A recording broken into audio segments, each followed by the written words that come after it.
Hello students, today I am going to explain question number 5 of exercise 3.2. Half the perimeter of rectangular garden means rectangular garden के perimeter का half whose length is 4 meter more than its width. उसकी length क्या है? उसकी width से 4 meter more है, is 36, मतलब के perimeter का half 36 meter है. Find the dimensions of the garden. Garden की डिमेंशंस निकालनी है हमने. तो पहले हम विड्थ सपोज कर लेते हैं. लेट विड्थ और ब्रेड्थ एक ही चीज़ होती है, तो हम पहले विड्थ सपोज कर लेते हैं. विड्थ कितनी है? x. और लेंथ कितनी है? 4 मोर देन विड्थ, तो 4 प्लस x आ जाएगा. अब perimeter is equal to 2l plus b. और पेरीमीटर का हाफ कितना हो जाएगा? हाफ लगा दिया साथ में, और इधर भी हाफ लगा दिया साथ में हमने. 2l plus b. Half half cancel हो गया यहाँ पे, और हाफ पेरीमीटर कितना था? 36. यहाँ पे आ गया 36.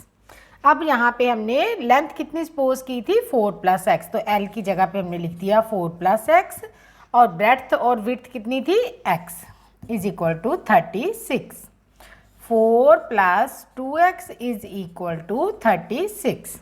4 उधर जाके माइनस का हो जाएगा. 2x is equal to 36 minus 4 कितना हो गया? 32. अब ये 2 इधर आके डिवाइड हो जाएगा. 2x is equal to 32, x is equal to 32 over 2, 16 आ गया. ये x की वैल्यू 16 आ गई. मीन्स हमारा विड्थ कितनी आ गई है? 16. और लेंथ कितनी है? और लेंथ कितनी है? 4 प्लस एक्स, तो 4 plus x is equal to 4 plus 16, 20. हम इसका चेक करना चाहते हैं कि हमारा क्वेश्चन ठीक है कि गलत है, तो हम पेरीमीटर निकाल लेते हैं 2l प्लस बी करके. पेरीमीटर का फार्मूला 2l प्लस बी होता है ना, तो 16 प्लस 20, तो ये बन जाएगा 2 इंटू 36. और पेरीमीटर का हाफ करते हैं. अब पेरीमीटर का हाफ 2 ओवर 2 इंटू 36, तो ये देखा 36 आ गया पेरीमीटर का हाफ. इसका मतलब हमारा क्वेश्चन करेक्ट है. और हमारी वैल्यूज़ भी कैसे निकली हैं? जितनी विड्थ थी उससे 4 प्लस कर दो तो लेंथ आ जाती है. इसका मतलब ये वाली कंडीशन भी सेटिस्फाई हो गई और ये वाली कंडीशंस भी सेटिस्फाई हो गई. Now see question number 3. Given the linear polynomial 2x plus 3y minus 8 is equal to 0. एक लीनियर इक्वेशन हमें दी हुई है. Right another linear equation. हमने एक और लीनियर इक्वेशन निकालनी है. Such that geometrical representation of pair so formed is intersecting lines, parallel lines, coincident lines. मतलब कि क्या मीनिंग है इसका कि हमें एक इक्वेशन दी हुई है ये वाली 2x प्लस 3y माइनस 8. इसके साथ एक हमने और इक्वेशन लिखनी है जो इसके साथ इंटरसेक्टिंग लाइंस बनाए. तो इसके लिए हमें कंडीशंस देखनी पड़ेंगी. क्या कंडीशंस थी? a1 over a2 not equal to b1 over b2. तो अब हमने यहाँ पे एक और इक्वेशन लिखनी है. ये हमने स्टेटमेंट वाली लिखी है. ठीक है, ये जो स्टेटमेंट में इक्वेशन दी थी वो लिखी है. एक और लिखनी है जिससे ये कंडीशन बन जाए. तो हम यहाँ पे 3x कर देते हैं प्लस 2y कर देते हैं, और यहाँ पे भी जोन सा मर्जी नंबर लिख दो. तो अब ये देखो a1 ओवर a2 क्या बन जाएगा? 2 ओवर 3. और b1 ओवर b2 क्या बन जाएगा? 3 ओवर 2. तो ये आपस में इक्वल नहीं आए, तो इसलिए इसका हमारा ये वाली इक्वेशन आंसर बन जाएगी 3x प्लस 2y माइनस 7, कि ये इक्वेशन इस लाइन के साथ इंटरसेक्टिंग लाइन्स बनाती हैं. अब सेकंड में पैरेलल लाइंस वाली लिखनी है. अब पैरेलल लाइंस वाली कंडीशन याद करो क्या थी? a1 over a2 equal to b1 over b2 not equal to c1 over c2. तो अब हम कोई ऐसे नंबर लिख देते हैं जिसमें a1 ओवर a2 और b1 ओवर b2 की रेशो इक्वल बन जाए. ये फर्स्ट इक्वेशन थी जो स्टेटमेंट में दी हुई थी. तो मैं इन दोनों नंबर्स को किसी नंबर से मल्टीप्लाई कर देती हूँ. मैं छोटा सा ही नंबर ले लेती हूँ. 2 नंबर ले लिया मैंने. इसको 2 से मल्टीप्लाई किया तो 4x आ गया. इसको 2 से मल्टीप्लाई किया तो 6y आ गया. और यहाँ पे आप कुछ भी लिख दो, -7. ठीक है, सिर्फ 16 8 को 2 से मल्टीप्लाई करके 16 आता है, सिर्फ वो मत लिखना. नहीं तो फिर कोइंसिडेंट लाइंस बन जाएंगी। हमने लिखनी है पैरेलल लाइंस वाली।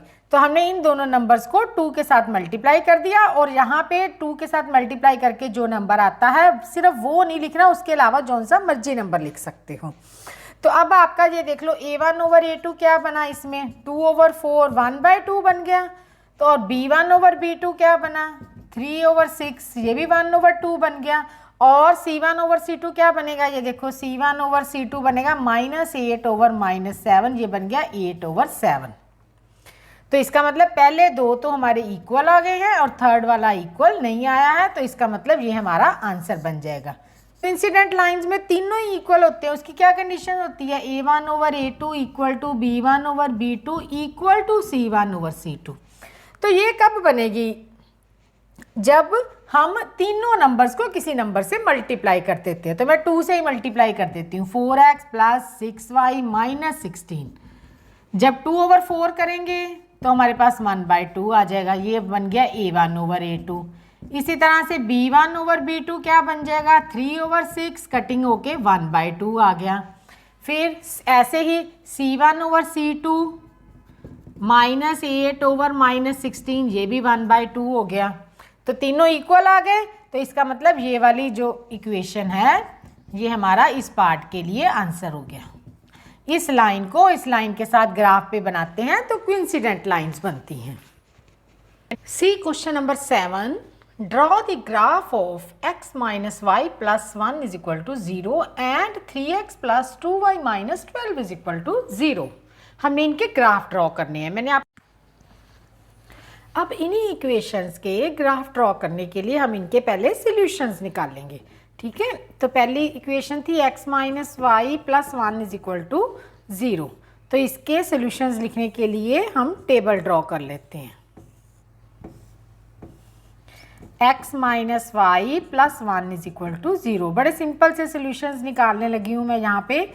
एक बार x को 0 पुट करके y की वैल्यू निकाल लेते हैं और एक बार y को 0 पुट करके x की वैल्यू निकाल लेते हैं। तो पहले मैं x की वैल्यू 0 पुट कर रही हूँ। 0 - y + 1 = 0 - y = 1, उधर जाके माइनस का हो गया, y = 1। x की वैल्यू अगर 0 है तो y की वैल्यू 1 है। और सेकंड सॉल्यूशन के लिए पुट y = 0, तो x - 0 + 1 = 0। तो x = 1, उधर जाके माइनस का हो गया, -1।